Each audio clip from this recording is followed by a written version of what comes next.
لحظہ شماری آپ کی یہ علامت ہے کہ آپ کو امام زمان کی معرفت ہے. یہی کہ کچھ بے قراری ہے آپ میں ظہور آقا امام زمان کے لیے، یہی کہ کچھ تیاری ہے آپ کی آقا امام زمان کے ظہور کے لیے، یہی کہ آپ پوچھتے ہیں کہ آقا کا ظہور کب ہوگا، کس سال میں ہوگا، کس سن میں ہوگا، کس دن میں ہوگا، کس ماہ میں. یہی آپ کا پوچھ کر بتاتا ہے کہ آپ کو فکر ہے ظہور آقا کی. یہی معرفت کی نشانی ہے. یہی کہ آپ پوچھتے ہیں کہ ہمارا کیا ہوگا ظہور میں، یہی آثار میں سے ایک ہے. یہی کہ آپ پوچھتے ہیں کہ مجھے کیا کرنا چاہیے اگر آقا کا ظہور ہو جائے. یہ چیزیں آثار ہیں، یہ چیزیں نظر آنی چاہیے آپ نے. آپ متوجہ رہیں ظہور کے آثار اور نشانیوں کی طرف. اگر اسے ظہور کا زمانہ نصیب نہ بھی ہو،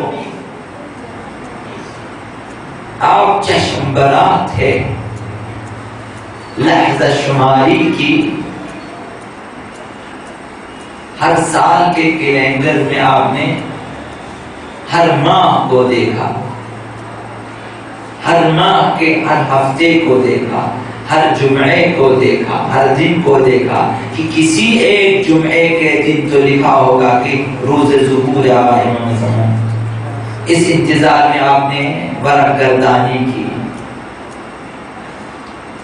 پوچھا کریں، کچھ بے قراری دکھائیں، کچھ بے قراری دکھائیں تو آقا آپ کو تلاش ہے آقا امام زمانہ کی.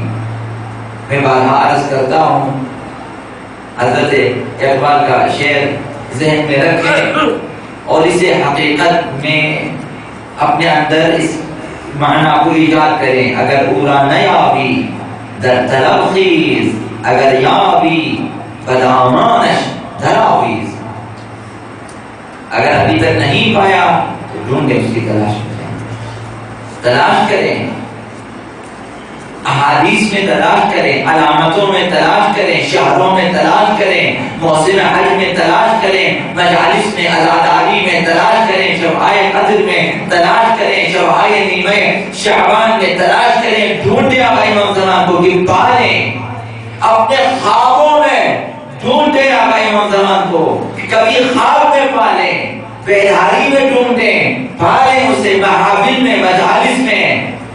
ڈھونڈیں آقا امام زمان کو کہ وہ آپ کے دل میں پیدا ہو جائے، رابطہ ہو جائے آپ کا آقا امام زمان کے ساتھ. لہذا اگر ظہور کا زمانہ نصیب نہ بھی ہو معرفت آقا امام زمان رکھنے والوں کے لیے، تب بھی اس نے ایسا ہے کہ اس نے خیمہ یوسف زہرا نے جان دی. اس کی موت خیمہ آقا امام زمان میں کر پائی، یعنی اس نے جاہلیت سے خود کو نکال دیا ہے، کفر و ضلالت کی موت سے خود کو نکال دیا ہے. آپ آقا امام زمان کی تلاش میں چلیں، پھر فکر نہ کریں کہ موت آتی ہے یا نہیں آتی، تو کہاں آتی ہے، تو کیسی آتی ہے. ظہور پر ایمان رکھنے والے مومنین منتظرین کا مقام اس قدر بلند ہے کہ ان کے دل معرفت کے نورانی جلووں میں ہمیشہ اپنے امام کے حضور میں موجود رہتے ہیں. جنہیں معرفت ہے وہ معرفت کے نورانی جلووں میں ہمیشہ آقا امام زمان کی یاد میں ہوتے ہیں. یہ معرفت کے آثار ہیں. جب بھی وہ دعا کے لیے ہاتھ اٹھانا چاہتا ہے، پہلی دعا جو اس کے دل میں آتی ہے وہ ظہور کی دعا، یعنی اسے معرفت ہے، یعنی اسے انتظار ہے،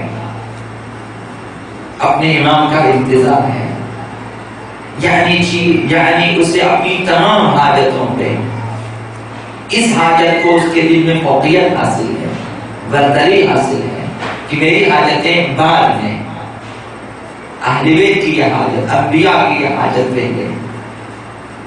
ایک مومن منتظر ایسا ہوتا ہے، خدا میری حاجتیں بعد میں، پہلے زہرا مرضیہ کی حاجت، پہلے اہل بیت کی حاجت، پہلا امام حسین کی حاجت، پہلے خدا امام زمان کی حاجت. یہی ظہور ہے، یہ پہلے پوری ہو جائے. معرفت امام کے نور سے منور دل کبھی اپنے امام سے حتی ایک لحظہ بھی جدا نہیں کرتا، ہمیشہ اس کے دل میں آواز ہے، ایک نور ہے، ایک روشنی ہے، ایک احساس ہے، ایک اضطراب ہے، ایک بیتابی ہے، ایک گرمائش ہے، ایک حرارت ہے اس کے دل میں۔ سمجھیں،